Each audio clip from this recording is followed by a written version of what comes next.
தளபதி விஜய் சமீபத்துல தமிழக வெற்றி கழகம்ங்கிற பெயர்ல அரசியல் கட்சியை தொடங்கியிருக்காரு. தேர்தல் ஆணையத்திலும் தனது கட்சியை பதிவு செய்துள்ள விஜய் வர 2026ஆம் ஆண்டு சட்டமன்ற தேர்தல் தான் தன்னோட இலக்குன்னு தெரிவிச்சிருக்காரு. இந்த நிலையில விஜயின் கட்சியின் பெயர்ல ஒரு பிழை இருக்கிறதாக தகவல்கள் வெளியாச்சு. இதை தொடர்ந்து கட்சியின் பெயரில் ஒற்று எழுத்து ஈக்கு சேர்க்கப்பட்டிருக்கு.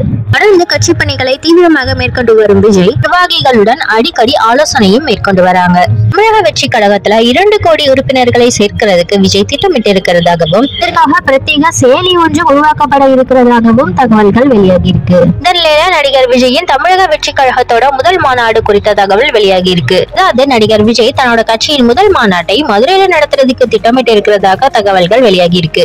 மாவட்டங்கள்லயும் நிர்வாகிகள் நியமனம் முடிஞ்சதுக்கு அப்புறமா ஏப்ரல் மாதத்துல இந்த மாநாடு நடத்துறதுக்கு திட்டமிட்டு இருக்கிறதாகவும் தகவல்கள் வெளியாகி இருக்கு. ஏற்கனவே விஜயின் தமிழக வெற்றி கழகத்தின் மாநாடு நெல்லை அல்லது தூத்துக்குடியில் நடைபெறும்னு சொல்லப்பட்டது. இப்பொழுது வந்திருக்கிற தகவலின்படி இந்த மாநாடு மதுரையில நடத்தப்பட போறதாக தெரிய வந்திருக்கு. குறித்த அதிகாரப்பூர்வமான அறிவிப்பு விரைவிலேயே வெளியாகும் எதிர்பார்க்கப்படுது. இன்னொரு ஸ்பெஷல் தகவலும் வெளியாகி இருக்கு. பல பிரபலங்கள் இந்த மாநாட்டில் கலந்து கொள்றதுக்கும் வாய்ப்புகள் இருக்கிறதாகவும் சொல்லப்படுது.